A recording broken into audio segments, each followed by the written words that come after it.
I'm glad to have you here.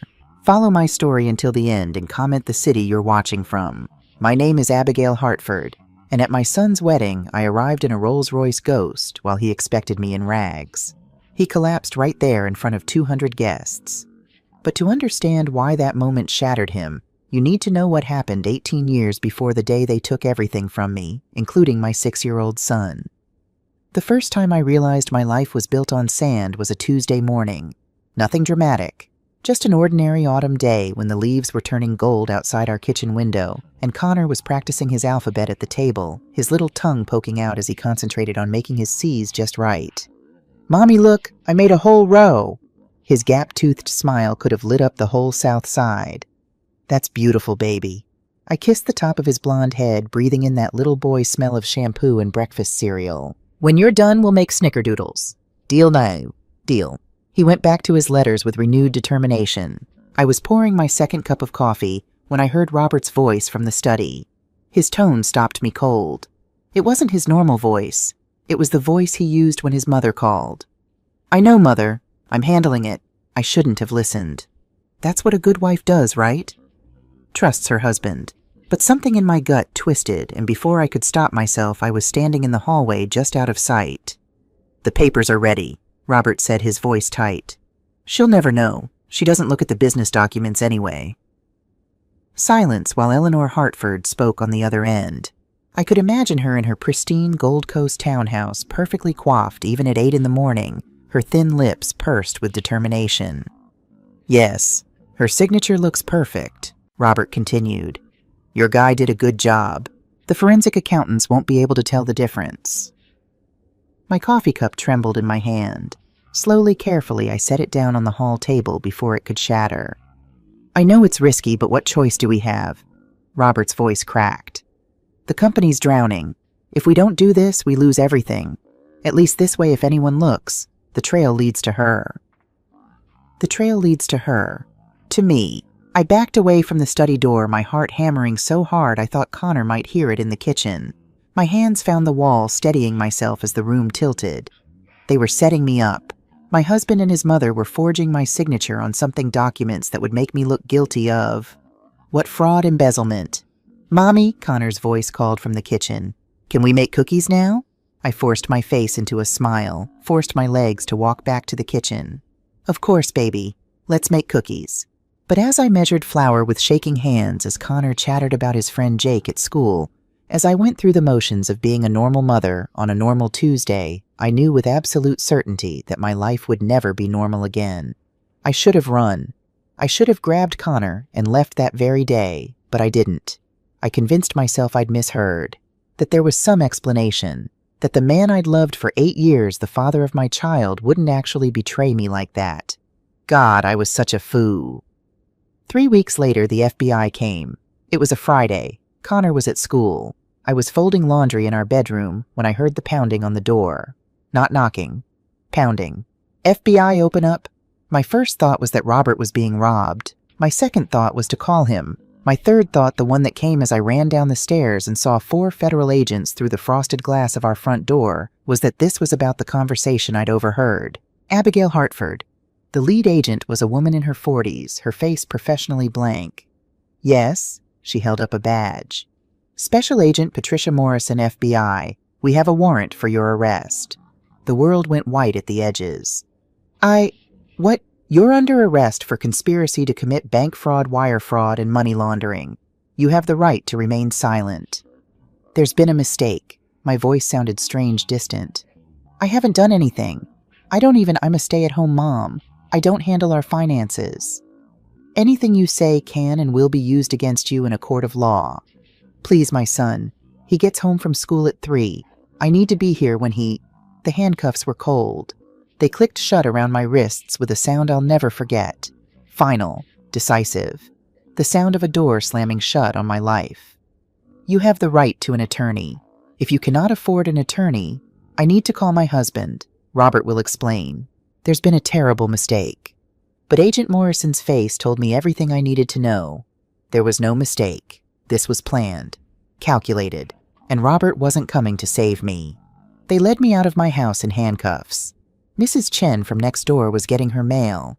She stared, her hand frozen halfway to her mailbox as they put me in the back of their car.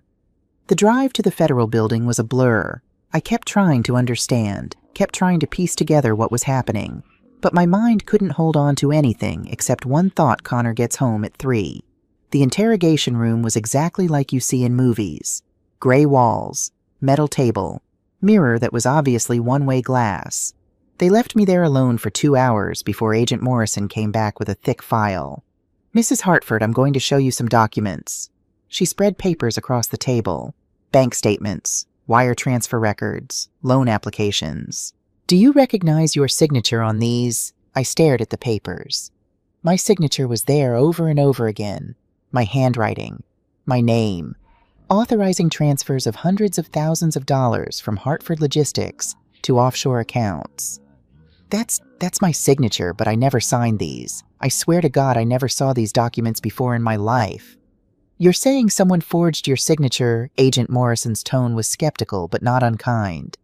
"Yes. My husband." I stopped. Saying it out loud made it real.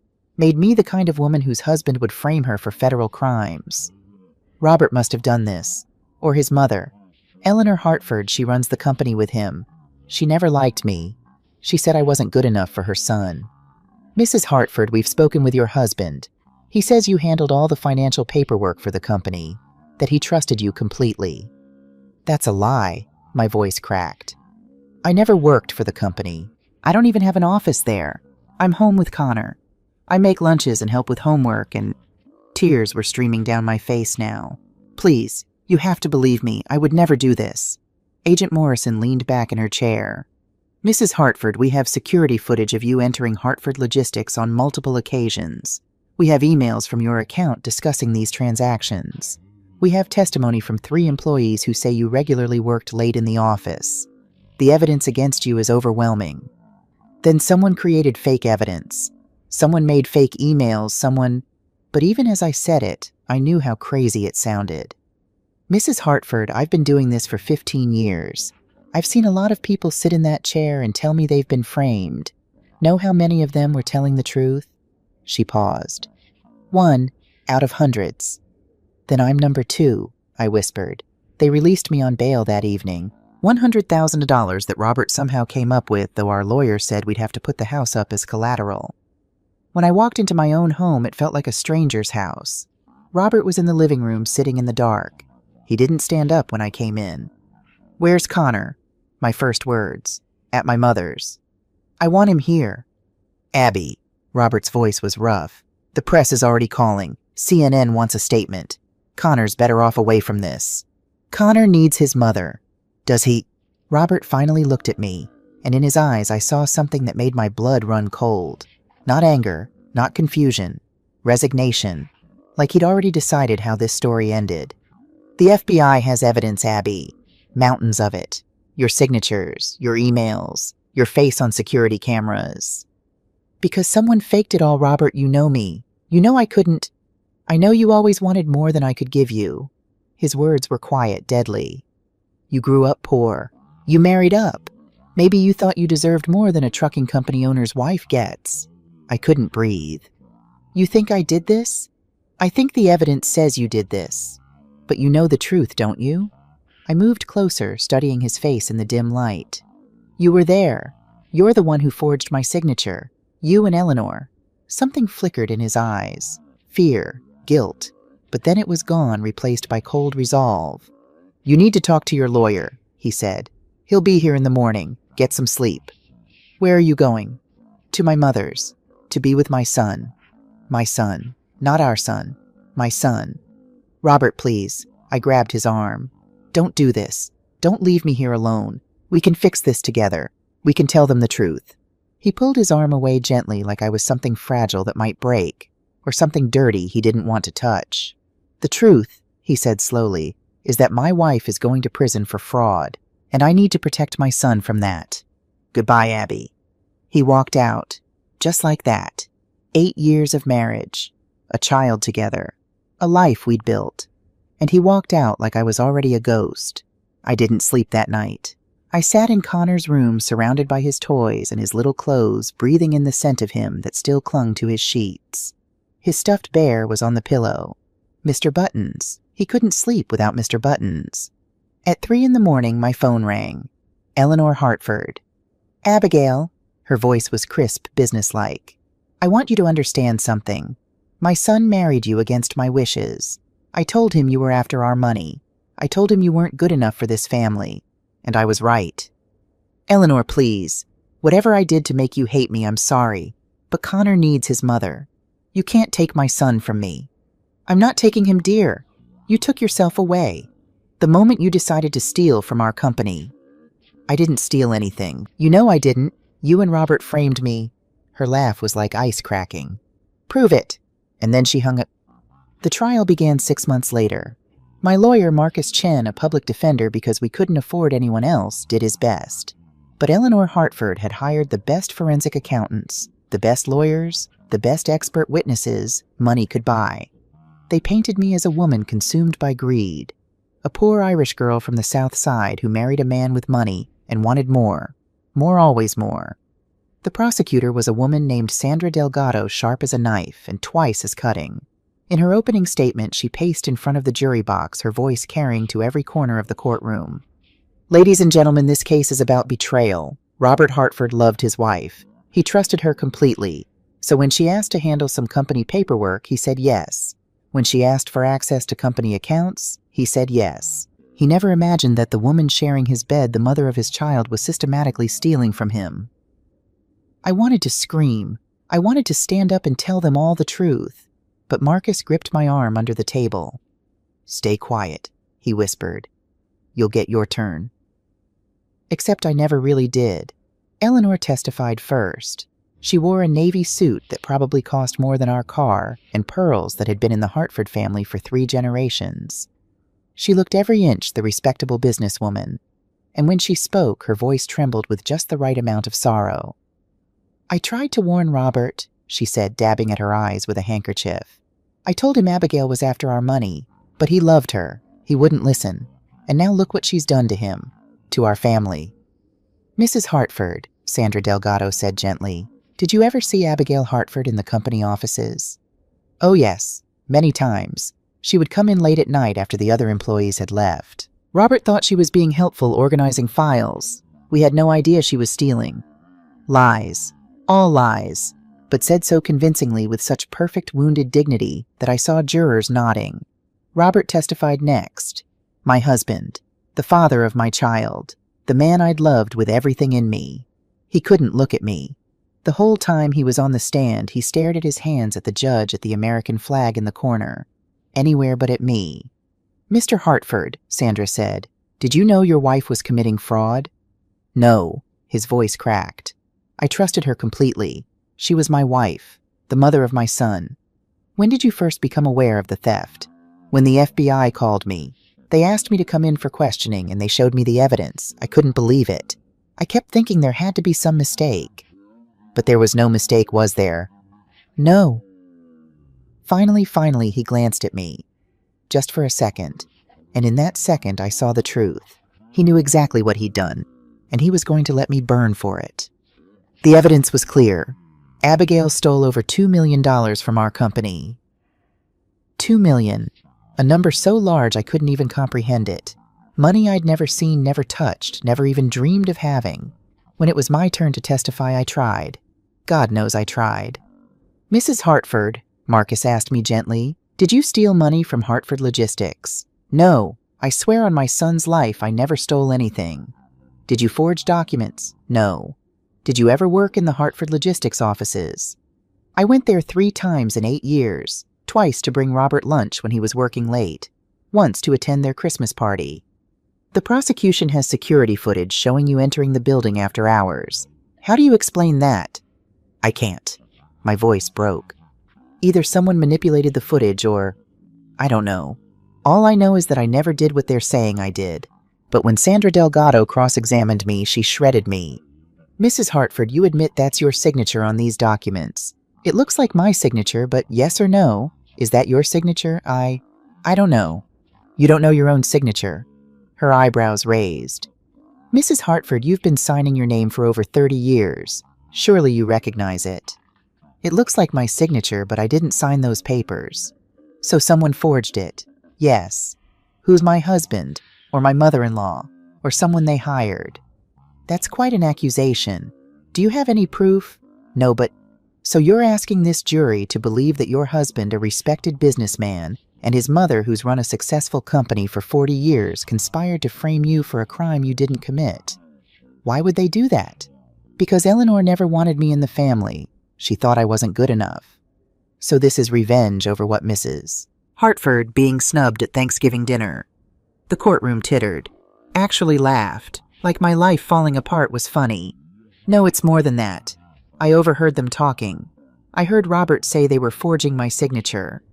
When was this? About 3 weeks before my arrest. And what did you do when you overheard this conversation? Nothing. Nothing. You heard your husband planning to commit a federal crime and you did nothing.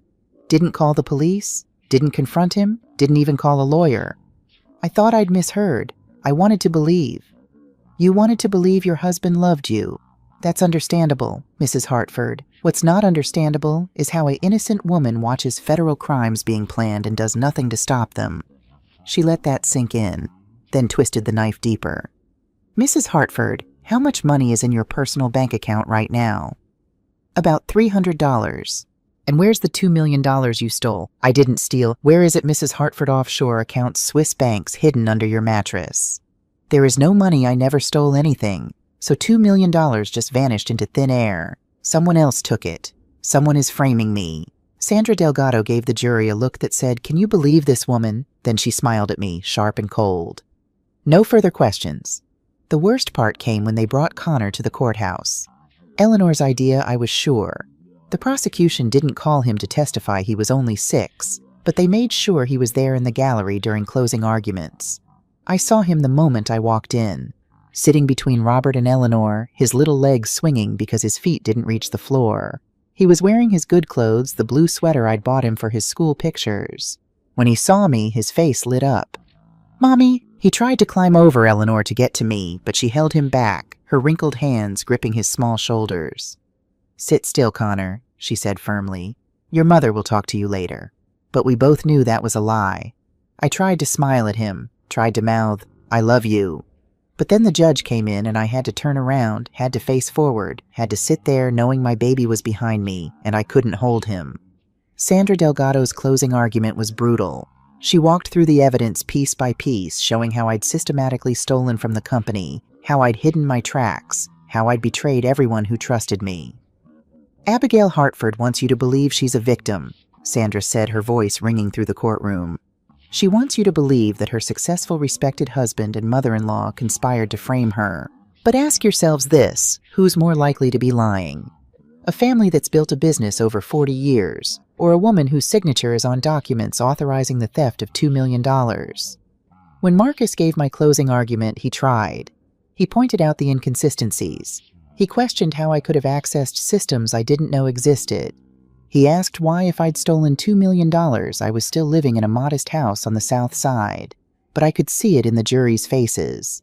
They'd already decided. I was guilty. A poor woman who'd married rich and gotten greedy. The jury deliberated for 4 hours. When they came back, not one of them looked at me. That's when I knew. In the case of the United States versus Abigail Hartford on the count of conspiracy to commit bank fraud, how do you find... The forewoman stood. She was about my age with kind eyes, but her voice was firm. Guilty. On the count of wire fraud, guilty. On the count of money laundering, guilty. The word echoed in my ears. Guilty, guilty, guilty. 3 times damned. Behind me, I heard Connor crying. "Mommy, Mommy, what's happening?" I turned in my seat, tried to see him, but Marcus's hand on my shoulder held me in place. "Don't," he whispered. "It'll only make it harder." But how could it be any harder than this? Harder than hearing my 6-year-old son sobbing while strangers decided I was a criminal. The judge set sentencing for 2 weeks later. 12 years in federal prison. With good behavior, maybe out in 8. 8 years. Connor would be 14 when I got out. He wouldn't remember me. Wouldn't remember the snickerdoodles we made every Sunday. Wouldn't remember how I sang him to sleep every night.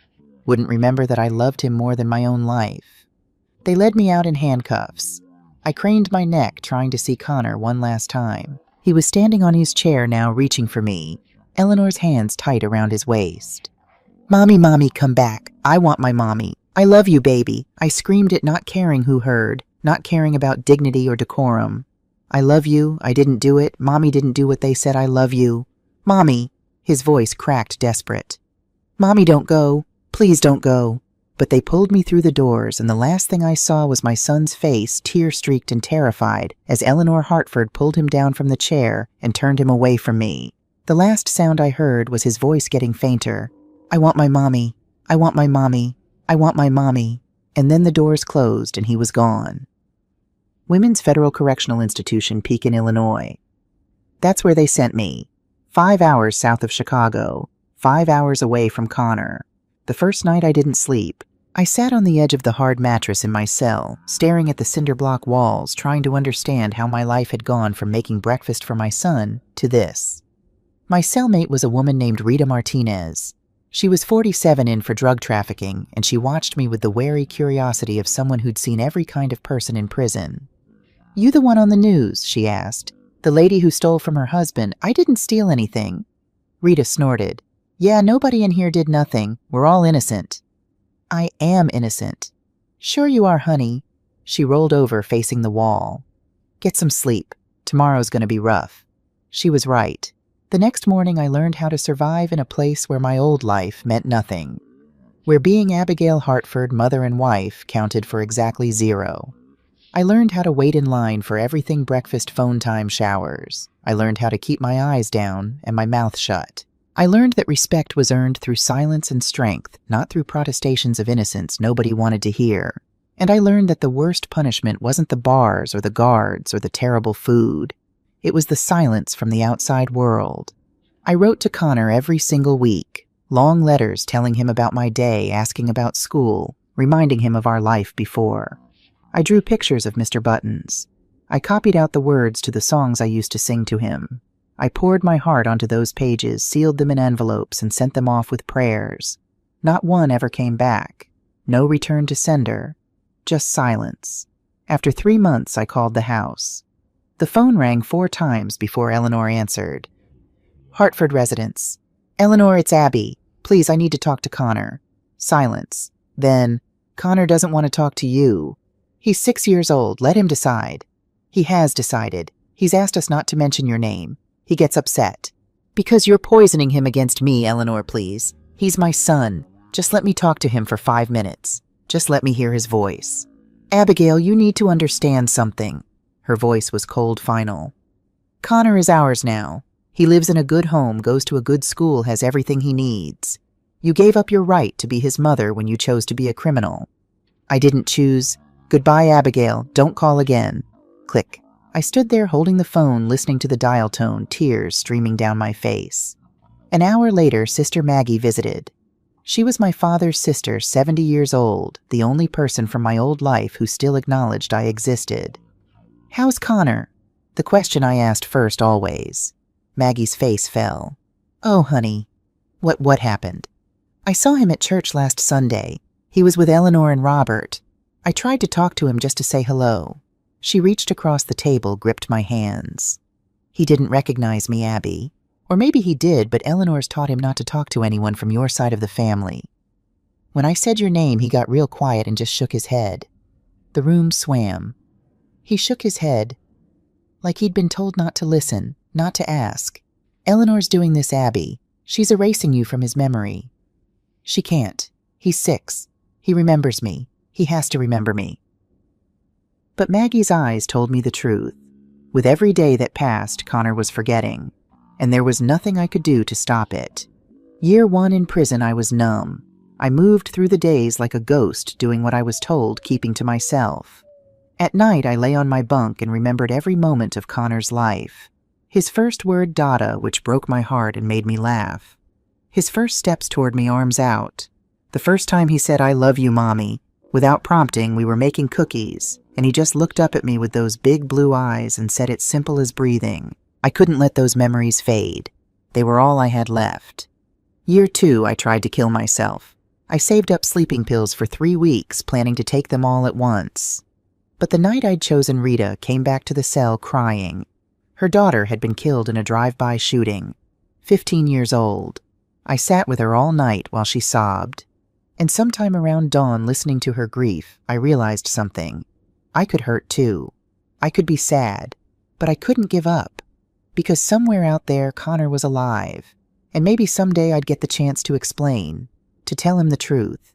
I flushed the pills and never collected them again. Year 3. I stopped writing letters. They never came back, but they never got answers either. I was shouting into a void and it was breaking me. Sister Maggie kept visiting. Once a month, regular as clockwork. She brought news of the outside world. Connor was doing well in school. He'd joined Little League. He never asked about me anymore. Each update was a knife to the heart. But I needed to know. Needed to hear that he was okay, even if he was okay without me. Eleanor's done a number on him, Maggie said during one visit. She's got him convinced that you chose crime over being his mother. What does Robert say? Robert doesn't say much of anything. He's working all the time letting Eleanor raise Connor. That boy's going to grow up thinking his grandmother is his mother. I pressed my palms against the cold metal table. When I get out... Abby, honey, Maggie's voice was gentle. When you get out, Connor will be 14. A teenager. He won't know you. And Eleanor will have spent 8 years filling his head with poison. You need to prepare yourself for that. I don't care if he hates me at first. I'll explain. I'll show him the truth. And if he doesn't want to hear it... I had no answer for that. Year 4, something changed in me. I was done being a victim. Done being the woman who'd been destroyed by the Hartfords. If I was going to survive this, I needed to become someone new. Someone stronger. The prison library became my sanctuary. I read everything I could find on business, finance, real estate. I took every class they offered bookkeeping, computer skills, even a correspondence course in property management. Other inmates thought I was crazy. What you gonna do with all that learning? Rita asked. You get out with a felony record, nobody's gonna hire you. Then I'll hire myself, I said. She laughed, but I was serious. I met Dr. Patricia Lawson in year 5. She was a former economics professor from Northwestern in for tax evasion. 63 years old, sharp as a tack, and fascinated by my sudden interest in business. You're smarter than you think, she told me one day in the library. You've got good instincts. If you'd had an education, you could have done anything. I've got time now, I said. Teach me. And she did. For 3 years, Dr. Lawson became my mentor. She taught me about market cycles, investment strategies, the fundamentals of building wealth. She showed me that money wasn't magic, it was mathematics, and mathematics could be learned. When you get out, she said, you're going to have nothing. No money, no connections, a criminal record. Know what that means? I'm screwed. No, it means you have nothing to lose. And people with nothing to lose are the most dangerous people in the world. You can take risks nobody else would dare. I thought about that.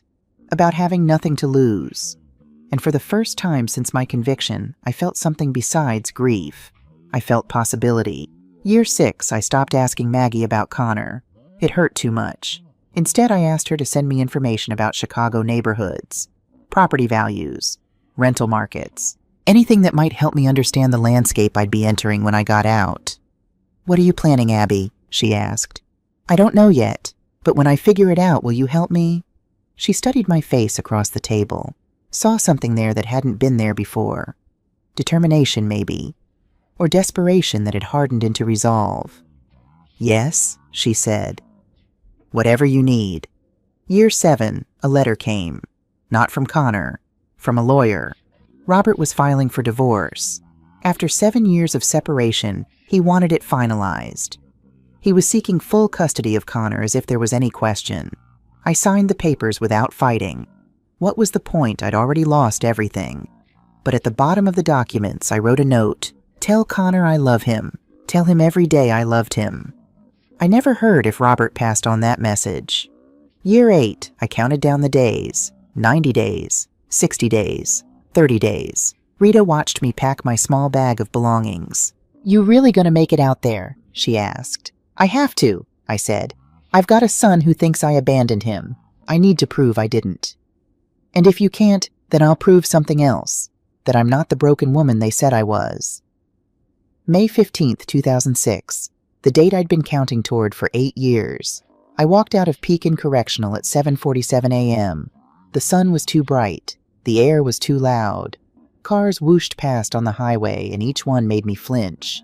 Maggie was waiting in her old Buick. She was 75 now, her hair completely white, but her hug was still strong. "You made it," she whispered. I made it. We drove in silence for a while. I stared out the window at the world I'd been locked away from. 8 years. Connor was 14 now, a teenager. He'd gone from first grade to high school while I was gone. "Where are we going?" I finally asked. "Halfway house on the south side. It's not much, but it's fine." Anything was better than a cell. The halfway house was a converted apartment building with strict rules and worn furniture. I had to be in by 10 p.m. No alcohol, random drug tests, job search requirements. They gave me a room with 2 twin beds. My roommate was a woman named Shanice who'd just finished a sentence for check fraud. She looked me over and shrugged. "You need the left bed or the right?" "Left is fine." "Cool. Don't touch my stuff and we'll get along fine." That first night, lying on a mattress that was only slightly softer than my prison bed, I stared at the ceiling and thought about Connor. 14 years old. What did he look like now? Was he tall? Did his voice crack when he laughed? Did he still love chocolate cake and hate broccoli? Did he remember me at all? My phone, a prepaid flip phone Maggie had bought me, rang at midnight. "Abby, it's Maggie. I just wanted to check on you." "I'm okay." "Listen, honey, I need to tell you something about Connor." My heart stopped. "Is he hurt?" No, nothing like that. But Eleanor told him you died in prison about 2 years ago." The room tilted. "What, She told Connor you'd had a heart attack. Even had a small service. She didn't invite me, but I heard about it from someone at church." "She told him I was dead." "Yes. And he believed her." "Honey, he was 12. Why wouldn't he believe his grandmother?" I couldn't breathe. Couldn't think. My son thought I was dead. Had been mourning me for 2 years while I was still alive, counting down the days until I could see him again. "Abby, you still there?" "I'm here." "What are you going to do?" I stared at the cracked ceiling of the halfway house. 8 years in prison. No money, no home. A son who thought I was dead. And suddenly I knew. I knew exactly what I was going to do. "I'm going to become someone," I said quietly. "Someone so successful, so undeniable that even Eleanor Hartford can't pretend I don't exist. How? I don't know yet, but I will." I thought of Dr. Lawson's words. People with nothing to lose are the most dangerous people in the world. I've got nothing to lose anymore, Maggie. That makes me dangerous. Or desperate. Same thing sometimes. After we hung up, I lay in the dark and made a promise to myself. To Connor. To the woman I used to be. And the woman I was going to become. They'd called me a criminal. A thief. A broken woman who chose money over her own child. Fine. If they wanted a story about money, I'd give them one. I'd build an empire from nothing. I'd prove that the broken woman wasn't broken at all. And when I was ready, when I was strong enough, powerful enough, undeniable enough, then I'd show Connor the truth. All of it. My first job as a free woman was cleaning toilets at a Red Roof Inn on Cicero Avenue. $8.50 an hour, 6 days a week. 10-hour shifts that left my back screaming and my hands raw from bleach. The manager, a man named Dale with a beer gut and suspicious eyes, looked at my application like it was contaminated. "Says here you got a felony." "Yes, sir, fraud, but I served my time and I don't care what you did." He tossed the application on his desk. "You show up on time, you do the work, you don't steal nothing, we're good. You mess up once you're gone. Clear, crystal clear. Start tomorrow, 6 a.m. I walked out of that interview with my first real job in 8 years, and I wanted to cry. Not from shame, though God knows there was plenty of that, but from relief. I could work. I could earn money. I could start rebuilding. The halfway house required me to pay $200 a month for my room. That left me with about $800 a month after taxes. I spent $50 on a bus pass. Another $100 on the bare necessities soap shampoo, a decent pair of work shoes. That left $650, every penny of which I saved. I kept a notebook under my mattress where I tracked every dollar. In the front, I'd written a number, $8,500,000. Abigail's Empire Fund. It seemed impossible, ridiculous. a cleaning lady saving $8 million. But Dr. Lawson had taught me something important. Every empire starts with a single dollar. This was my first one. The work at Red Roof Inn was exactly as glamorous as you'd imagine. I scrubbed toilets that hadn't been cleaned in days. I changed sheets stained with things I tried not to think about. I vacuumed floors covered in mysterious substances and emptied trash cans that smelled like death. But I learned things. I learned that room 237 rented by the hour and generated 3 times as much revenue as a normal room. I learned that the ice machine on the 3rd floor was broken, but nobody fixed it because Dale was pocketing the maintenance budget. I learned that guests would pay a lot extra for a room that was genuinely clean and welcoming, not just minimally acceptable. Most importantly, I learned that people were willing to pay for convenience and comfort. And in 2006, a new thing called Airbnb was just starting to make that possible. I first heard about it in the employee break room. 2 housekeepers, both younger than me, were talking during lunch. "Girl, my cousin in San Francisco just made $600 in a weekend." "Doing what? That's illegal, right?" "No, it's legit. She rented out her spare room on this website called Airbnb. Some tourists stayed there for 3 nights and boom, $600. I set down my sad peanut butter sandwich. "Excuse me, what website?" They looked at me like I just crawled out from under a rock, which in a way I had. "Airbnb. It's like you rent out your place to travelers. Like a hotel but in your home. And that's legal. I mean, my cousin's doing it. She says it's way better than getting a roommate because the people are only there for a few days." $600 in a weekend. That was what I made in 3 weeks of scrubbing toilets. That night I went to the public library, a 40-minute bus ride because the halfway house didn't have internet. The librarian, a kind woman named Mrs. Chen, showed me how to use the computers. I typed in Airbnb and watched in amazement as listings popped up. Entire apartments, private rooms, even couches in living rooms, all available for rent by the night. I clicked through dozens of listings in Chicago, a studio in Wicker Park for $65 a night, a 1-bedroom in Lincoln Park for $95, a room in someone's house in Pilsen for $35 a night. That was doable. That was possible. I started doing math. If I could rent a room for $35 a night and someone stayed there 20 nights a month, that was $700. More than I made at the motel. But I didn't have a room to rent. I barely had a bed that was mine. Unless I looked at my notebook. After 3 months of working and saving, I had $1,950. Not nearly enough for first month, last month, and security deposit on an apartment. I called Maggie from the payphone outside the library. "I need to ask you something," I said. "And you can say no." "What is it, honey?" "I need to borrow $5,000. Silence. Then, "That's everything I have saved, Abby." "I know, and I swear on Connor's life I'll pay you back. With interest." "What do you need it for?" I told her. About Airbnb. About my plan to rent an apartment and list it online. About how this could be the start of something bigger. "You've been out of prison for 3 months, Maggie said slowly. "Don't you think you should take it slow? Get stable first." "Maggie, I don't have time to take it slow. Connor's 14. Every day that passes is another day he thinks I'm dead. I need to build something. I need to become someone he can't ignore." Another long silence. "Then when do you need it?" "As soon as possible." "I'll bring a check tomorrow." I hung up and pressed my forehead against the cool metal of the payphone. Thank God for Maggie. Thank God someone still. It took me 2 weeks to find the right place. A studio apartment in Pilsen, a neighborhood that was still rough around the edges but starting to gentrify. Young artists were moving in. Coffee shops were opening. The L train made it easy to get downtown. The apartment was a disaster. The landlord, an older Polish man named Mr. Kowalski, showed me around with an apologetic shrug. "Carpet's stained, kitchen's old, but heat works, water's hot, and rent's cheap." "How cheap? For you, $400 a month." I looked at the water-stained ceiling, the scratched linoleum, the bathroom that hadn't been updated since 1975. It was perfect. "I'll take it." Mr. Kowalski raised his eyebrows. "You don't want to think about it?" "No, I want to sign today." He studied me with shrewd old eyes. "You gonna live here?" "Sometimes." "You better not be running drugs or girls." "I'm going to rent it to travelers, on a website called Airbnb." "Air what?" "It's like a hotel, but in an apartment." He shrugged. Long as rent's on time, I don't care who sleeps here.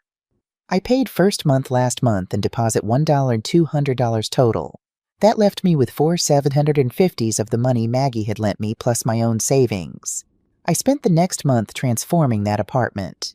I worked at the motel during the day, then came to the apartment at night and worked until midnight. I bought paint from the clearance section at Home Depot, soft blue for the walls, bright white for the trim. $37. I scoured thrift stores for furniture. A decent futon for the bedroom area, $45. A small table and 2 chairs, $20. Lamps, dishes, towels, all secondhand, another $60. I learned basic plumbing from YouTube videos at the library and fixed the leaky faucet myself. I patched holes in the walls with spackle. I cleaned that place until it gleamed. The hardest part was getting photos. I didn't own a camera, and my flip phone took pictures that looked like they were shot through a potato. Finally, I asked one of the younger housekeepers at work if I could borrow her iPhone for an hour. What for? I need to take pictures of my apartment. Why, I'm renting it out online, she laughed. No offense, Miss Abby, but you're like old. I was 40, but I let it slide. So will you help me or not? She did, and she taught me tricks how to angle the camera to make the room look bigger, how to use natural light, how to stage things to look welcoming. We spent an hour making that tiny studio look like something from a magazine. That night at the library, I created my Airbnb listing. Stay in the heart of one of Chicago's most vibrant neighborhoods. This charming studio is perfect for travelers who want to experience the real Chicago. Walk to amazing Mexican restaurants, colorful street art, and easy L train access to downtown. The space includes comfortable queen-size futon, full kitchen with cookware, private bathroom, Wi-Fi and cable TV, fresh linens and towels. I'm a local host who loves Chicago and can give you great recommendations for your stay. Price $45 night. I hit publish and sat back staring at the screen. There it was, my first property, my first step. Now I just had to wait for someone to book it. The first booking came 3 days later. A couple from Germany staying for 4 nights. Total $180. I nearly cried when I saw the notification. I met Klaus and Greta at the apartment at 6 p.m. They were in their 50s, friendly, excited to explore Chicago. I gave them the keys, showed them how everything worked, and left them a folder with restaurant recommendations I'd written by hand. "Thank you so much," Greta said. "This is much nicer than a hotel." Those 4 days I barely slept. I was terrified something would go wrong, that they'd trash the place or complain or leave a bad review. But when they checked out, Klaus shook my hand. "Excellent stay. We will recommend to our friends." 2 days later, my first review appeared. "Perfect stay in Pilsen. Abigail was a wonderful host. The apartment was exactly as described, clean, comfortable, and in a great location. We loved walking around the neighborhood and trying authentic Mexican food. Would definitely stay again." I read that review 10 times, then 20. Then I saved a screenshot on the library computer because I was afraid it would disappear. This could work. This could actually work. Over the next 3 months, I had steady bookings. Not every night, sometimes there were gaps, but enough to make $800 a month after expenses. I kept working at the motel, kept saving every penny, and I started looking for my next property. The second one was a 1-bedroom in Logan Square. The landlord was desperate to rent it. Previous tenant had skipped out owing 3 months and offered me a deal. $500 a month if I signed a 2-year lease. I used my savings plus that month's Airbnb income to cover the deposit. Then I did the same thing, furnished it cheaply, took good photos, listed it. This one I priced at $55 a night. Better neighborhood, bigger space. It booked solid for the first month. By the end of 2006, I had 2 properties running. By mid-2007, I had 4. By the end of 2007, I had 6. I quit the motel job. Dale was actually disappointed. "You're the best worker I got," he said. "Where are you going?" "Starting my own business." He laughed. "Doing what? Cleaning a hospitality," I said. He stopped laughing when I didn't. The financial crisis of 2008 was the worst thing to happen to most people. For me, it was opportunity. Foreclosures flooded the market. Desperate landlords needed tenants. Property values plummeted. And I was ready. By then, I had saved $32,000. It wasn't enough to buy anything outright, but it was enough to start making offers on foreclosed properties. The first house I bought was a 2-bedroom bungalow in Pilsen for $45,000. It needed work. The kitchen was gutted, the bathroom was moldy, the floors were warped, but the bones were good. I got a loan from a small community bank that specialized in helping ex-offenders. 20% down, $9,000. Interest rate was brutal 8.5%, but they took a chance on me. I spent 3 months renovating that house myself. I learned carpentry from YouTube. I learned tile work from a guy at Home Depot who took pity on me. I learned electrical wiring from a book and probably violated every code in existence, but it worked. When I was done, that house could sleep 6 people. I listed it for $140 a night. It booked 30 nights that first month. That was over $4,000. After the mortgage, utilities, and cleaning, I cleared $2,200 in profit from one property. I took that profit and bought another foreclosed house. Then another. Then another. The banks were practically giving houses away. Properties that would have sold for $200,000 in 2006 were going for $60,000, $70,000. I bought them all with creative financing, owner financing, lease options, partnership deals where I did the work and split profits. By 2010, I had 15 properties, 8 apartments, 7 houses, all rented on Airbnb.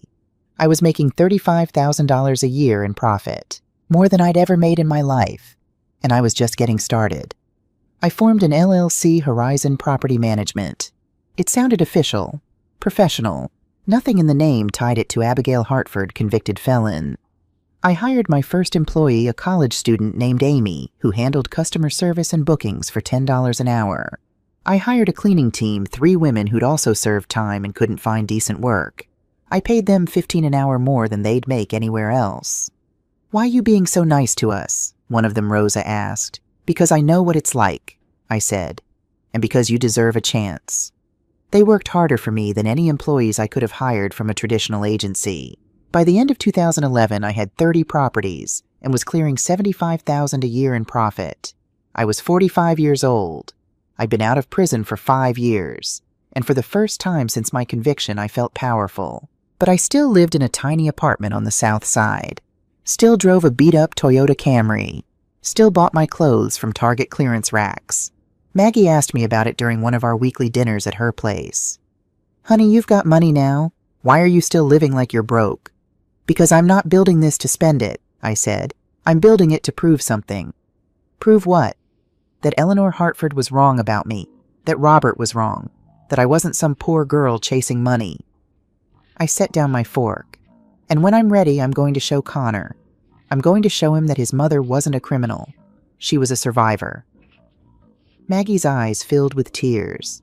"Abby, honey, Connor's 19 now. He's in college. He hasn't asked about you in years." "I know. What if he doesn't want to see you? What if Eleanor's done her job too well? Then at least I tried." I picked up my fork again. "But I won't try until I'm ready. Until I'm someone he can't dismiss. Someone even Eleanor can't pretend doesn't exist." Milwaukee was my first expansion outside Chicago. The market was similar, but cheaper. I bought 6 properties in 2012, all near the lakefront and Marquette University. Detroit was next. The city was bankrupt. Properties were selling for nothing. I bought an entire 6-unit apartment building for $90,000. Yes, it needed work. Yes, the neighborhood was rough. But it was near Wayne State University, and students needed housing. I renovated it over 6 months, turning it into short-term furnished apartments. Rented to visiting professors, medical residents, doing rotations, business travelers who didn't want to stay in hotels. That building alone made me $40,000 a year in profit. By the end of 2013, I had properties in 4 states. 53 units total.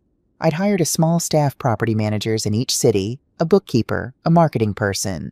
Revenue was over $1 million annually. Profit was $300,000. I was 47 years old and technically a millionaire. And I still lived in the same tiny apartment.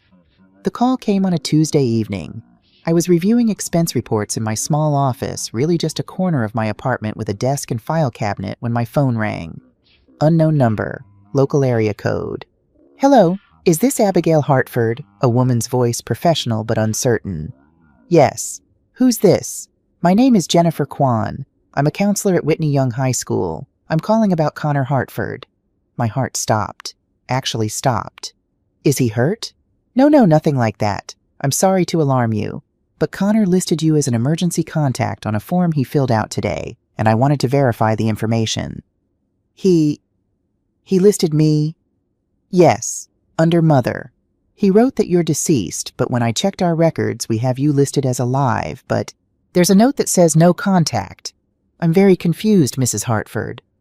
I couldn't breathe, couldn't think. Connor had listed me. After all these years, even believing I was dead, he'd written my name.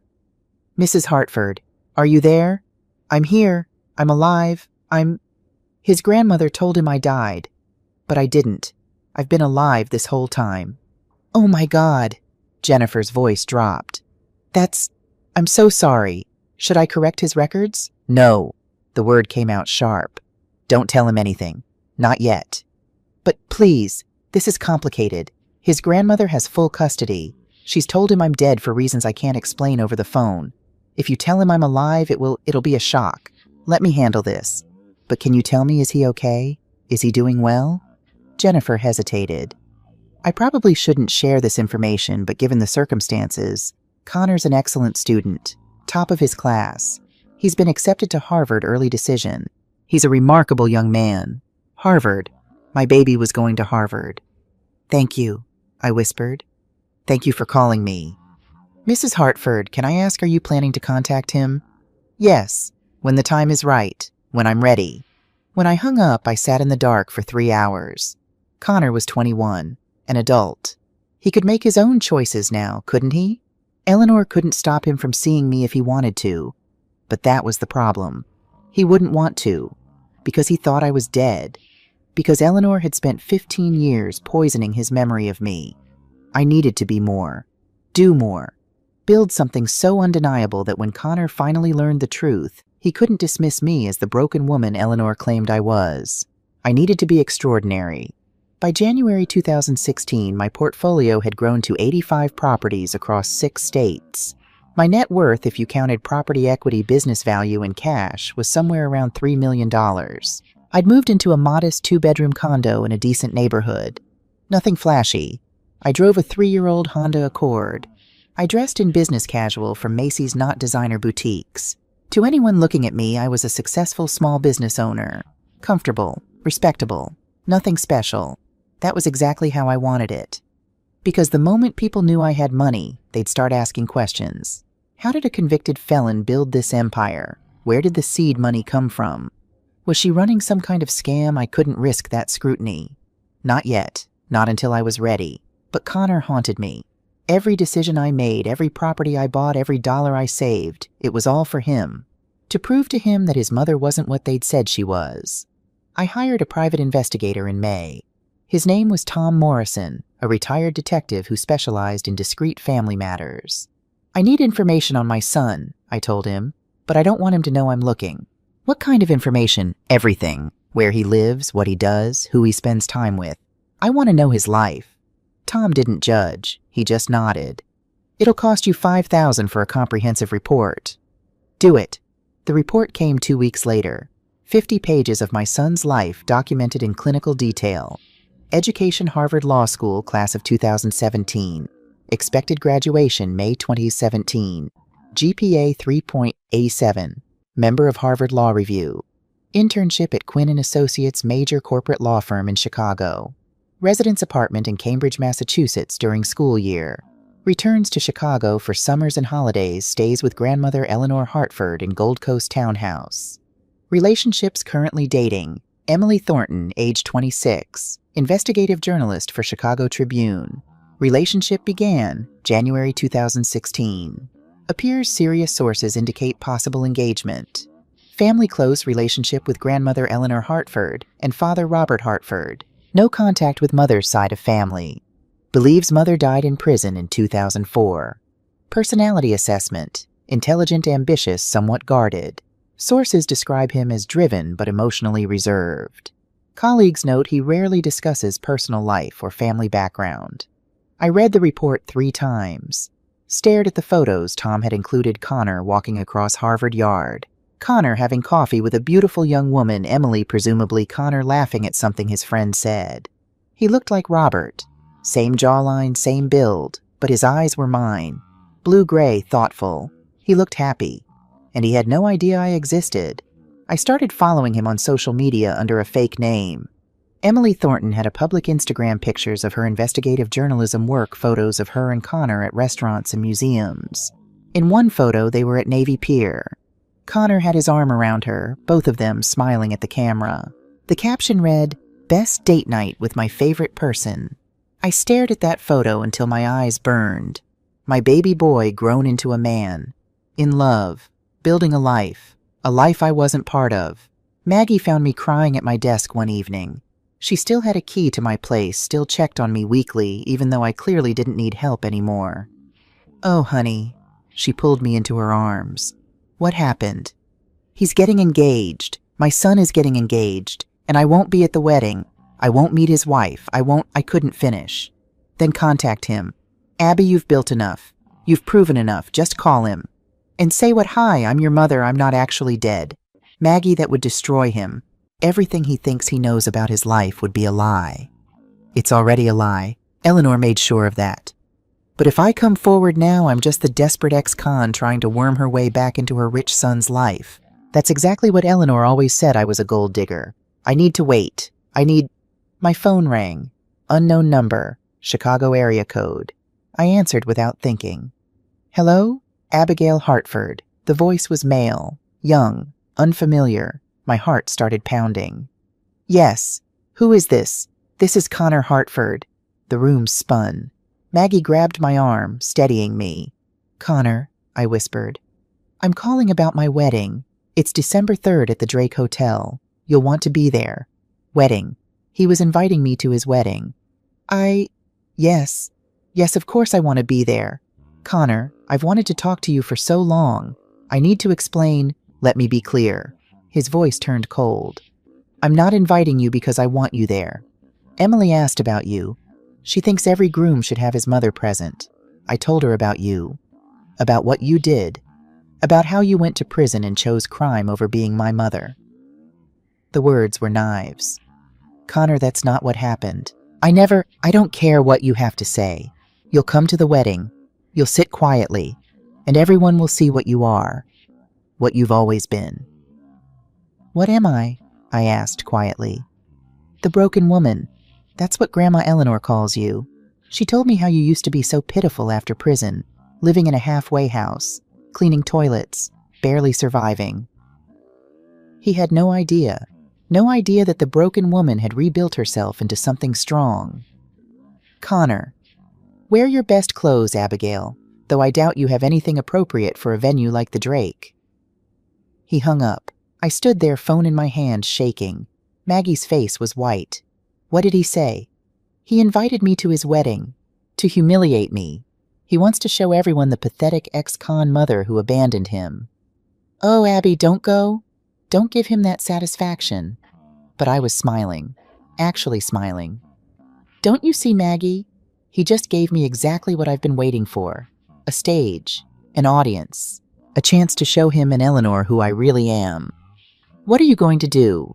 I thought of my portfolio, my properties, my net worth. I thought of the 8 years in prison, the 15 years of building the lifetime of being underestimated. "I'm going to that wedding," I said, "but not as the broken woman they expect. I'm going to show up as someone they can't ignore, someone they can't dismiss. Someone so successful, so powerful, so undeniable that Connor will have to face the truth." "How?" I smiled wider. "Remember what Dr. Lawson told me in prison? People with nothing to lose are the most dangerous people in the world. You have plenty to lose now." "No," I said. "I have everything to gain, and 6 weeks to prepare for the performance of my life." The morning after Connor's call, I woke up with absolute clarity. For 15 years, I'd been building in secret, hiding my success like it was something to be ashamed of. But shame was Eleanor's weapon, not mine. It was time to step into the light. I called my accountant first. "Richard, I need a complete financial statement. Every property, every asset, every dollar. I want it documented and notarized." "What's this for, Abby?" "I'm going to a wedding." He laughed. "Must be some wedding?" "You have no idea." Next, I called Tom Morrison, my private investigator. "Tom, I need everything you can find on Eleanor Hartford. Financial records, business dealings, anything that might show how she framed me in 1998. Abby, that was 18 years ago. Most records, I don't care how old they are, find them. This will be expensive. I have $3 million. Use whatever you need. There was a pause. You're serious. Dead serious. I'd never owned a nice car in my life. Even before prison, Robert and I drove sensible sedans. But for this? For Connor's wedding, I needed something that would stop people in their tracks.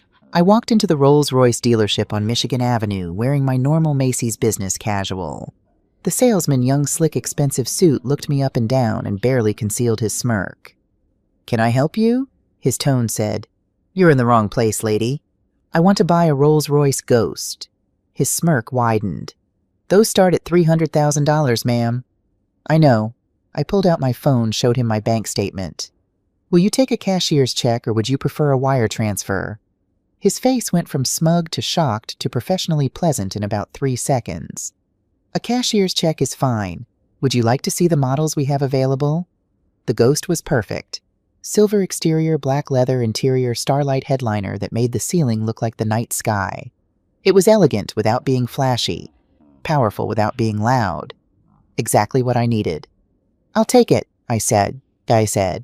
Can you have it ready by December 2nd? Absolutely, Mrs. Hartford. Anything else you'd like to add? Custom features upgrades? No, just make sure it's perfect. As I walked out of that dealership, I felt something I hadn't felt in 18 years. Pride. I'd never cared much about clothes. In prison, you wore what they gave you. After prison, I bought what was cheap and practical. Fashion was for people who had time and money to waste. But this wasn't about fashion. This was about armor. Maggie took me to a boutique in the Gold Coast, ironically the same neighborhood where Eleanor lived. The owner, a woman named Sophia Romano, took one look at me and frowned. What's the occasion? My son's wedding. Mother of the groom, we have some lovely dresses. No dresses. I want a suit. Navy blue, perfectly tailored. Something that says power without screaming it. Sophia's eyebrows went up. Interesting choice. Most mothers want to look soft maternal. I'm not most mothers. She studied me for a long moment, then smiled. No, I can see you're not. Come with me. 3 hours later, I stood in front of a 3-way mirror wearing a suit that transformed me. Italian wool cut to emphasize my posture make me look taller, stronger, undeniable. Navy blue so dark it was almost black. White silk blouse underneath. Simple but devastating. Shoes, Sophia said. You need the right shoes. She brought out Christian Louboutin heels. 4 inches. Red soles. $1,500. I can't walk in heels that high, I protested. Then practice. Because trust me, Mrs. Hartford, with these shoes you won't walk into that wedding. You'll command it. I bought the shoes. And every night for the next month I practiced walking in them around my apartment until I could move like they were part of me. Maggie insisted on the pearls. You need one piece of real jewelry, Abby. Something that says old money. I don't have old money. But they don't know that. We went to a jewelry store in the Loop. The salesman showed us strand after strand of pearls. Nice ones, beautiful ones, but nothing that felt right. Then he brought out a strand of South Sea pearls. 12 millimeters. Creamy white with a pink overtone. They glowed like they had their own internal light. These are $45,000, he said apologetically. Perhaps out of your price range. I'll take them, I said. Maggie gasped. Abby, that's necessary. I fastened them around my neck, looked in the mirror. The woman staring back wasn't Abigail Hartford, convicted felon. She was someone else. Someone powerful. Someone Eleanor Hartford couldn't dismiss. They're perfect, I said as he said. I hired 2 bodyguards from a company called Red Shield Security. Both were former Secret Service, both over 6 feet tall, both intimidating as hell without saying a word. What exactly do you need protection from? The company owner asked. Myself, I said. I'm going to a family event where there will be people who hate me. I need you 2 to make sure I don't do anything I'll regret, and also to look impressive. Ma'am, we can definitely look impressive. They weren't wrong. When they showed up for our trial run, both in black suits, stone-faced alert, even Maggie was intimidated. Lord have mercy, she said. You're really doing this, aren't you? I'm really doing this. Tom Morrison came through. 3 weeks before the wedding, he showed up at my office with a thick folder. "I found him," he said. "Thomas Brennan, the handwriting expert Eleanor hired to forge your signature." My heart stopped. "Is he willing to talk?" "He's dying. Stage 4 liver cancer. 3 months to live, maybe less." Tom opened the folder. "He's got nothing to lose now, and apparently he's found religion. Wants to clear his conscience before he meets his maker." "Will he testify?" "Better. He wrote a confession." Tom pulled out a notarized document. "I, Thomas Brennan, being of sound mind, though terminal illness, confess that in October 1998 I was paid $50,000 by Eleanor Hartford to forge the signature of Abigail Hartford on documents used in her criminal trial. I was told this was for insurance purposes. I did not know these documents would be used to frame Mrs. Hartford for crimes she did not commit. I deeply regret my actions and hope this confession brings her some measure of justice." I read it 3 times, tears streaming down my face. "There's more," Tom said. "Bank records showing Eleanor transferred $50,000 to Brennan's account in October 1998. Phone records showing multiple calls between them that month. And I found the security footage." "What security footage?" "From Hartford Logistics. They keep archives for 20 years for insurance purposes. I found footage of Robert entering the building late at night on dates when you were supposedly there, according to their testimony. Only it wasn't you, Abby. It was Robert, alone, accessing the computers, forging the transactions." I couldn't breathe. "You found proof." "I found proof. Everything you need to reopen your case and clear your name." "How much do I owe you?" $35,000. "Worth every penny." "Worth everything." I called Detective James Reeves on a Monday morning. He'd been the lead detective on my case in 1998, and according to Tom's research, he'd retired in 2010 but still lived in Chicago. "Detective Reeves, my name is Abigail Hartford. You investigated my case in 1998. Silence. Then, "Mrs. Hartford, I remember you. Do you remember thinking I was innocent?" A longer silence. "Yes. I thought Eleanor Hartford was dirty, but I couldn't prove it. My superiors told me to let it go, follow the evidence the FBI had gathered. I'm sorry." "Don't be sorry. Help me now." "How to?" "Come to a wedding on December 3rd. Bring your badge. And when I present the evidence of Eleanor's fraud, I need you to make it official." "Mrs. Hartford, I'm retired. I don't have authority to—" "You have credibility. You have history with this case. And you have a conscience. Please, detective, help me give my son the truth." He sighed. "What time is this wedding?" I couldn't sleep. My suit hung in the closet, still wrapped in protective plastic. The pearls sat in their velvet box on my dresser. The Rolls Royce was parked in a private garage, gleaming and ready. Everything was prepared. Everything except me. I sat at my kitchen table with a cup of tea I wasn't drinking and stared at the only photograph I had of Connor. 6 years old, gap-toothed smile, wearing his favorite dinosaur t-shirt. I'd kept it hidden all these years, afraid that looking at it would break me. Now I couldn't stop looking at it. My phone rang. "Maggie." "You should be sleeping," she said. "Can't." Second thoughts. "About 1,000 of them. You can still back out, honey. You don't have to do this." "Yes, I do." I touched Connor's face in the photo. "He's getting married tomorrow, Maggie. Getting married believing his mother was a criminal who chose prison over him. I can't let him start his marriage based on that lie. What if he still hates you after he knows the truth? What if the truth doesn't matter? Then at least I tried. At least I gave him the chance to know who his mother really is." I took a shaky breath. "I survived prison. I survived poverty. I survived 15 years of my son thinking I was dead. I can survive him hating me. What I can't survive is never trying. I love you, Abby. Your father would be so proud of you." "I hope so." After we hung up, I opened my laptop and wrote a letter. Not to Connor, I'd say what I needed to say to him in person. This letter was to myself, a reminder of why I was doing this. "Dear Abigail, tomorrow you will walk into the Drake Hotel wearing a $3,000 suit and $45,000 pearls. You will arrive in a Rolls Royce. You will face the family that destroyed you. Remember, you are not doing this for revenge. You are doing this for truth. Connor deserves to know who his mother really is. Not the woman Eleanor painted, the gold digger, the criminal, the broken woman, but the real Abigail, the woman who loved him so much she rebuilt herself from nothing just to prove she was worthy of being his mother. Tomorrow they will see you, really see you, And whether they accept the truth or not, you will know you tried. That's all you can do. Try. Be brave tomorrow, Abigail. Be strong. Be the woman you've spent 15 years becoming. You've got this. I printed the letter, folded it, and put it in my purse. Then I finally went to bed. I didn't sleep much. But when I did, I dreamed of Connor as a little boy laughing as I pushed him on a swing set, calling, "Higher, Mommy, higher." Tomorrow I would show him how high his mother had climbed. December 3rd, 2016, 2:00 p.m. The Drake Hotel stood on North Michigan Avenue like a monument to old Chicago wealth. Elegant, prestigious, exactly the kind of place Eleanor would choose for her grandson's wedding. I arrived in the Rolls Royce at 2:30 p.m., precisely 30 minutes after the ceremony was scheduled to begin. Late enough to make an entrance, early enough to catch the cocktail hour. My driver, a professional I'd hired for the day, pulled up to the main entrance. Guests were milling around outside, champagne glasses in hand, admiring the December afternoon. The engine of the Ghost was whisper quiet, but something about it made people turn. Maybe the way the sunlight caught the chrome. Maybe the sheer presence of a $300,000 car. Maybe fate itself saying, "Pay attention. Something important is happening."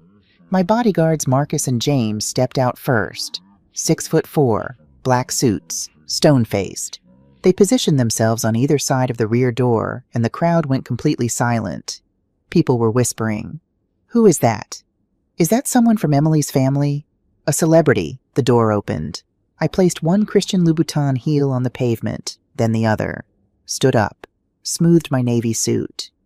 The whispers got louder. Then someone gasped. "Oh my God, is that—" I walked forward. Slowly, deliberately. My heels clicked against the stone like a countdown. Marcus and James flanked me, but I didn't need them. My posture, my clothes, my sheer presence was armor enough. Eleanor Hartford stood near the entrance in a pale pink suit, champagne in hand, talking to a cluster of society women. When she saw me, her face went white. The champagne glass actually trembled in her hand. Robert was next to her. He looked older, 60 now, gray hair, deep lines around his eyes. When our gazes met, he had the decency to look ashamed. Just for a second. Then he looked away. But it was Connor's reaction I'd come for. He was standing near the doors with Emily greeting guests. He looked so handsome in his tuxedo. So grown up. 24 years old, Harvard Law, about to graduate, his whole life ahead of him. When he turned and saw me, I watched the blood drain from his face. His mouth fell open. His eyes went wide. His hand grabbed the back of a nearby chair like his knees were about to give out. Emily, beautiful in her white dress, looked confused. "Connor, what's wrong? Who is that?" But Connor couldn't answer. He just stared at me like I was a ghost, which in a way I was. The ghost of the mother he'd been told was dead. The ghost of the broken woman Eleanor said would never amount to anything. Except this ghost wore Louboutins and South Sea pearls. I walked straight up to him, stopped 3 feet away, and smiled. "Hello, Connor." My voice was steady, warm. "You've grown into a handsome man." What are you?" He couldn't form full sentences. "You invited me, remember? You said I should wear my best clothes." I gestured to my suit. "I hope this is appropriate for the Drake." Behind me, I heard Eleanor's sharp intake of breath, heard her heels clicking rapidly toward us. "Abigail," Eleanor's voice was ice. "You shouldn't be here." I turned to face her. My former mother-in-law, the woman who'd orchestrated my destruction. At 82, she was still formidable, still perfectly dressed, perfectly coiffed, still radiating the kind of power that came from old money and older cruelty. "Eleanor," I smiled wider. "You look well. Prison food clearly agreed with you." "Oh wait, that was me in prison. You were the one who put me there." Gasps rippled through the crowd. This was not polite wedding small talk. "How dare you come here and cause a scene at my grandson's wedding?" "Your invitation was pretty clear, Eleanor. Connor wanted me here, to show everyone what a pathetic failure his mother became." I looked around at the stunned guests. "How am I doing so far?" Emily stepped forward. She had intelligent eyes, a journalist's eyes, and they were taking in every detail. "Mrs. Hartford Connors told me about you. He said you—" She trailed off, clearly confused by the disconnect between what she'd been told and what she was seeing. I extended my hand to her. "You must be Emily. I'm Abigail Hartford, Connor's mother. It's lovely to meet you. Congratulations on your wedding." Emily shook my hand, but her eyes darted to Connor, who was still frozen. Connor said you died in prison, in 2004. No, dear, I died in Eleanor's stories. In reality, I've been very much alive. Building a rather successful business, actually. I smiled at Eleanor. Surprising what a broken woman can accomplish when she puts her mind to it. You're lying. Eleanor's voice shook. You cleaned toilets. You lived in a halfway house. Robert told you what I wanted him to know. I pulled out my phone, pulled up my financial statement, and showed it to the crowd. Horizon Property Management. 85 properties across 6 states. Net worth $3 million. I built it all from nothing. From $75 and a prison record. The crowd erupted in whispers. People pulled out their phones, probably Googling Horizon Property Management. Connor finally found his voice. You're rich. I'm successful, I corrected. There's a difference. I didn't build this empire for money, Connor. I built it to prove something. Prove what? I looked him straight in the eye. That your grandmother lied about me. That everything you've been told about your mother was a lie. They tried to continue the wedding as if nothing had happened, as if a ghost hadn't just walked in wearing designer heels and shattered their carefully constructed narrative. The ceremony had already happened. I'd timed my arrival for afterwards. Now we were in the grand ballroom for the reception. 200 guests, crystal chandeliers, string quartet, everything Eleanor's money could buy. I was seated at table 12, far from the family. That was fine. I didn't need proximity. I needed a stage. Dinner was served. Salmon or beef, Eleanor's voice carried from the head table. I don't know what that woman thinks she's doing here. Security should have stopped her. But they hadn't, because technically Connor had invited me. And I hadn't done anything wrong except show up and tell the truth. Emily kept glancing at me throughout dinner. She whispered to Connor. He whispered back, shaking his head, looking lost. Good. Let him be confused. Let him question everything. Then came the toasts. Eleanor stood first, champagne glass, raised her voice, sugary sweet. I'd like to toast my grandson Connor. From the day he came to live with us when he was just 6 years old. She paused for effect. We knew he was destined for greatness. Raised with proper values, proper education, proper family. Her eyes slid to me. He overcame such a difficult start. We're so proud that he grew into such a wonderful man despite unfortunate circumstances in his early life. The subtext was clear, despite having a criminal for a mother. Polite applause rippled through the room. I stood up. The room went silent. I'd like to make a toast as well, I said clearly. Sit down. Connor's voice was strangled. Please, just sit down. No, I raised my glass. To Connor and Emily, may your marriage be built on truth, not lies. Eleanor tried to speak, but I cut her off. You see, I haven't spoken to my son in 18 years, not by my choice. So I'd like to take this moment to tell a story. The story of what really happened in 1998. Security, Eleanor started, but Emily's father, Senator Thornton, raised a hand. Let her speak. I want to hear this. Thank God for journalists who marry into families. Emily had probably already sensed something was wrong. I looked at Connor. Only at him. This was for him. In October 1998, I overheard my husband and his mother discussing a plan to forge my signature on documents. Your father's company was failing Connor. They were involved in fraud. And rather than face the consequences themselves, they decided to frame me. That's a lie. Robert stood up, face red. She's lying. Am I, Robert? I pulled out my phone, connected it to the venue's projection system. I'd asked the staff earlier if I could show a slideshow, said it was a surprise for the bride and groom. They'd said yes. Then explain this. On the screen appeared Thomas Brennan's confession. I read it aloud. Thomas Brennan confessed that in October 1998 I was paid $50,000 by Eleanor Hartford to forge Abigail Hartford's signature. The room exploded. Gasps, shouts, people pulling out phones to record. Next I said bank records showing the $50,000 payment from Eleanor to Brennan. Projected on screen. Clear as day. And finally security footage from Hartford Logistics. Footage showing Robert in the building late at night alone on the dates when I was supposedly there stealing money. The footage played. Robert entering the building at 11 p.m., sitting at a computer, walking out at 2 a.m. Date stamp October 12, 1998. The same date I was supposedly there according to his testimony. Eleanor's face had gone from white to gray. She grabbed the table for support. Connor was staring at the screen, then at his father, then at his grandmother. This can't be real. You told me. We told you what you needed to hear. Eleanor's voice was steel, but I could hear the crack in it. Your mother was Poison Connor. We did what we had to do to protect you. Protect him? I laughed, but there was no humor in it. You stole 8 years of his childhood from me. You stole 15 years of my life. You told him I was dead. Emily had her phone out recording everything. Good. Let this be documented. Detective Reeves stood up from the back of the room. Mrs. Hartford, I'm James Reeves, retired detective who investigated your case. I've reviewed this evidence. It's substantial. I've already contacted the state attorney's office. Your case is being reopened for exoneration. The room went wild. Connor stood up swaying. Grandma, you did this? You actually framed her. Eleanor lifted her chin. I did what was necessary. She was beneath us, Connor. A poor Irish girl who trapped your father with a pregnancy. She would have ruined this family. So you ruined her instead? Emily's voice cut through the noise. She was staring at Eleanor with disgust. You sent an innocent woman to prison, stole her child, made her son think she was dead. I protected what was mine. I wasn't yours to protect. Connor's voice cracked.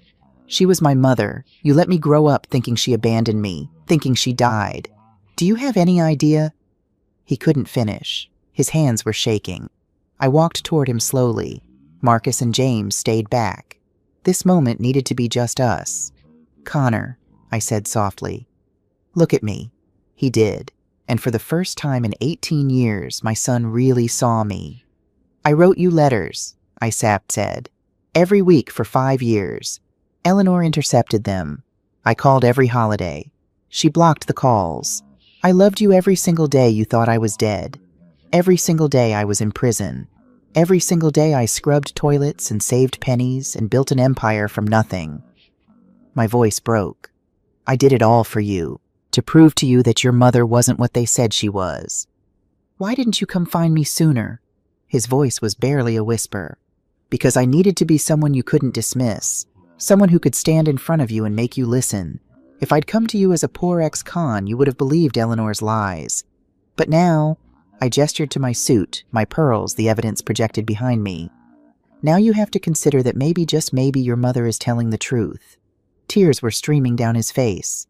I don't know what to believe. Then believe the evidence. Believe the detective. Believe your own eyes. I took a step closer. Or don't believe me at all. That's your choice. But at least now you have the truth. All of it. Connor turned to Eleanor. Tell me she's lying. Tell me you didn't do this. Eleanor's face was defiant. I did what I had to do. Tell me you didn't frame her. The great Eleanor Hartford Society matriarch ice queen finally cracked. Yes. Yes, I paid Brennan to forge her signature. Yes, I helped Robert create false evidence. But Connor, you have to understand, I don't have to understand anything. Connor's voice was raw. You turned me against my own mother. You made me hate her. You told me she chose prison over me. She would have ruined you. Look at her. She came from nothing. She would have dragged you down to her level. Her level? I laughed. Eleanor, I'm worth $3 million. How much is Hartford Logistics worth these days? Last I checked, you sold it for parts in 2010 after Robert ran it into the ground. I built something. You destroyed something. So who's really at what level? Eleanor had no response to that. Robert tried to speak. Son, we thought, don't call me son. Connor's voice was dead. You let me think my mother was a criminal. You stood by while she went to prison for crimes you committed. You're not my father. You're a coward. Robert flinched like he'd been struck. Emily pulled Connor aside. I couldn't hear what she said, but I saw her hands on his face, her eyes searching his. After a moment, she came to me. Mrs. Hartford, may we speak privately, the three of us? I nodded. We sat in a small sitting room off the ballroom. Connor in one chair, Emily and I on a small sofa. My bodyguards waited outside.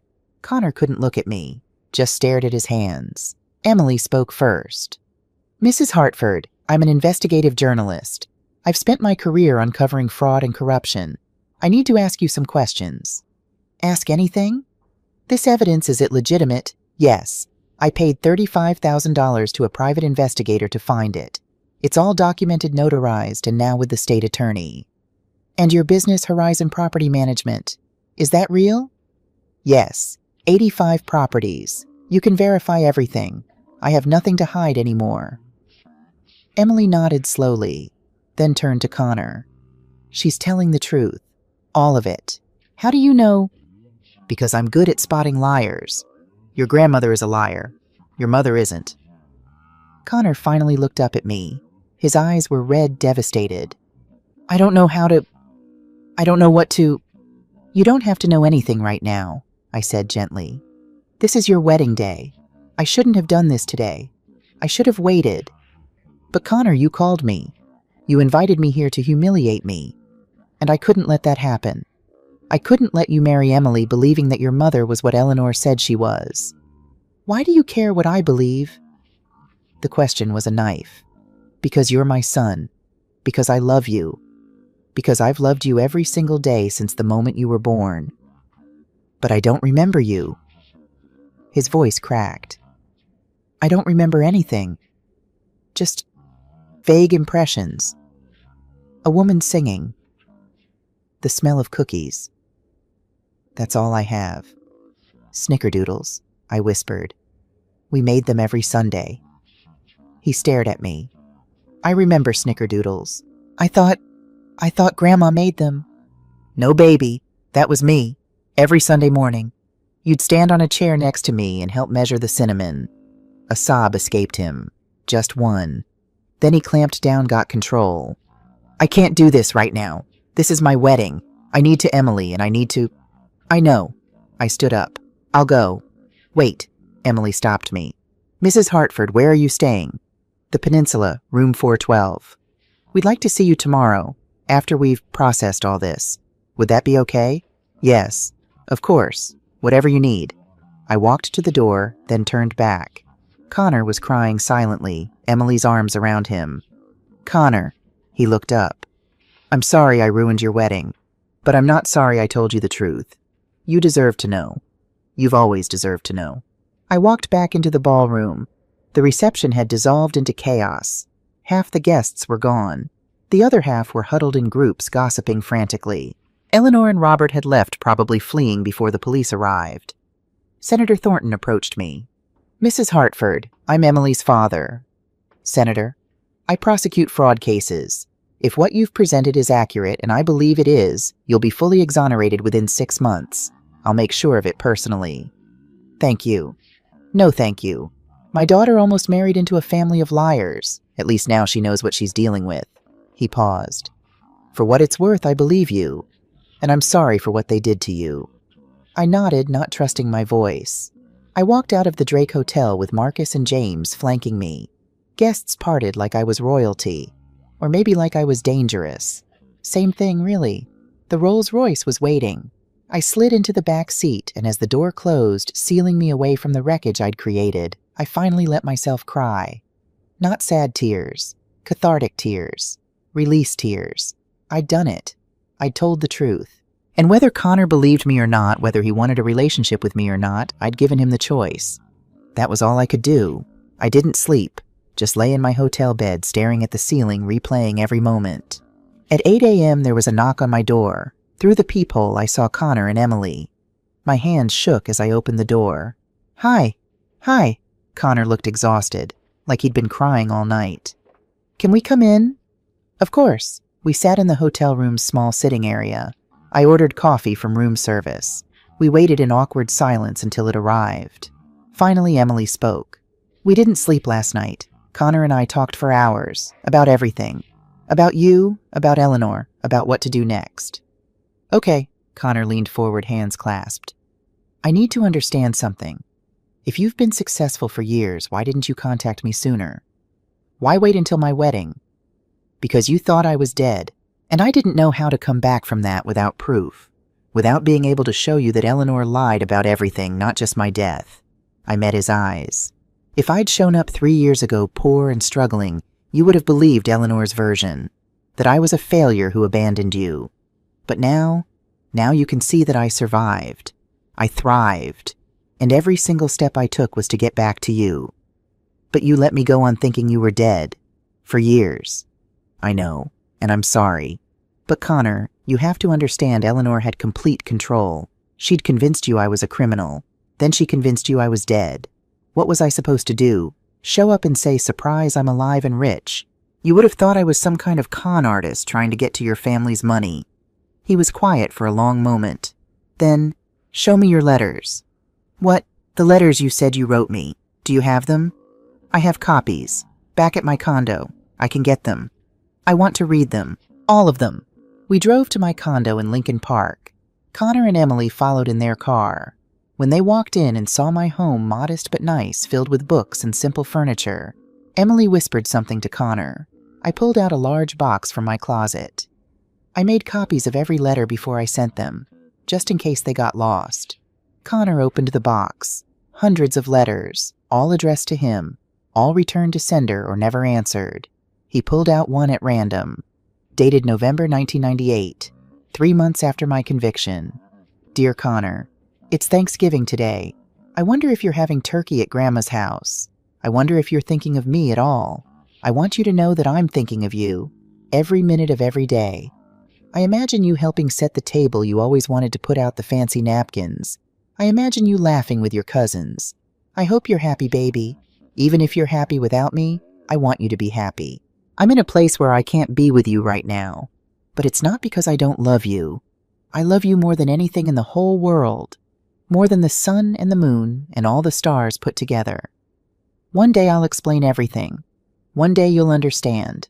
Until then, know that your mommy loves you, always and forever. Love, Mommy." Connor read it 3 times, then pulled out another and another. He read for 2 hours while Emily and I sat in the kitchen drinking coffee. Finally, he came out eyes red. "You really wrote me every week.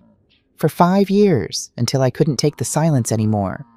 And Eleanor kept them all from me. Yes. Why did she hate you so much?" I'd been waiting for this question. "Because I saw through her, Connor. When your father's business was failing, I found evidence that Eleanor had been embezzling from the company for years. Small amounts, but steady. I was going to report her. So she struck first. She framed me before I could expose her. Do you have proof of that?" "Not anymore. Whatever evidence I found disappeared when I was arrested. But yes, that's why she hated me. Not because I was poor or Irish or not good enough. Because I was a threat." Emily pulled out her phone. "I'm going to write a story about this. About your wrongful conviction, Eleanor's fraud, all of it. With your permission." "You don't need my permission. It's the truth. Tell it." We're at a coffee shop in Lincoln Park. Connor and I meet here every Tuesday morning. It's become our ritual. He graduated from Harvard in May, passed the bar exam 2 weeks ago, started a job at a civil rights firm specializing in wrongful convictions. Emily's article about my case won a journalism award and sparked an investigation into Eleanor's business practices. Turns out I wasn't the only person she'd defrauded over the years. Eleanor died in March. Heart attack. She was 83. Connor didn't cry at the funeral. Neither did I. Robert tried to apologize to me last month. I didn't accept. Some betrayals are too deep. But Connor and I, we're healing. "Mom," he says now, and my heart still skips every time he calls me that. Emily's pregnant. I set down my coffee cup. "What, Mom?" "We're having a baby, a boy, due in December." Tears spring to my eyes. "Connor, that's wonderful." "We want to name him William after Emily's grandfather, but we'd like his middle name to be Sullivan, after Sister Maggie. She'd love that. And we'd like you to be in his life, as his grandmother, if you want to be." I can't speak, can only nod. "I know I can't give you back the 18 years we lost," Connor says, his voice thick. "I can't undo what Eleanor did, but I can give you this, a second chance. A chance to be a grandmother, to be in my life, to be family again. I'd like that very much." He reaches across the table, takes my hand. "I'm sorry I didn't look for you. I'm sorry I believed them. You were a child, Connor. You believed what you were told. But I'm not a child anymore. And from now on I choose to believe you. I choose to know you, the real you." We sit there hand in hand while the coffee shop bustles around us. My son, my beautiful, brilliant, broken and healing son. "You know what the hardest part was?" I ask. All those years. What watching you from a distance? Seeing you graduate, seeing you succeed, and knowing I had no part in it. But you did have a part in it. Everything I am, every bit of determination and drive that came from you. I just didn't know it. He squeezes my hand. But I know it now. We finish our coffee, walk out together. Connor hugs me goodbye. We're not at I love you yet, but we're getting there. As I watch him walk away, heading to his job, his wife, his future, I think about the woman I was 18 years ago. The woman who stood in a courtroom and heard guilty 3 times. The woman who watched her son cry for her while she was led away in handcuffs. That woman would never have believed this moment was possible. But here I am, Abigail Hartford, mother, grandmother-to-be, survivor. They called me the broken woman. For 18 years I carried that name like a brand burned into my skin. But broken things can be rebuilt. And sometimes what you build from the pieces is stronger than what you started with. I'm not the broken woman anymore. I'm whole.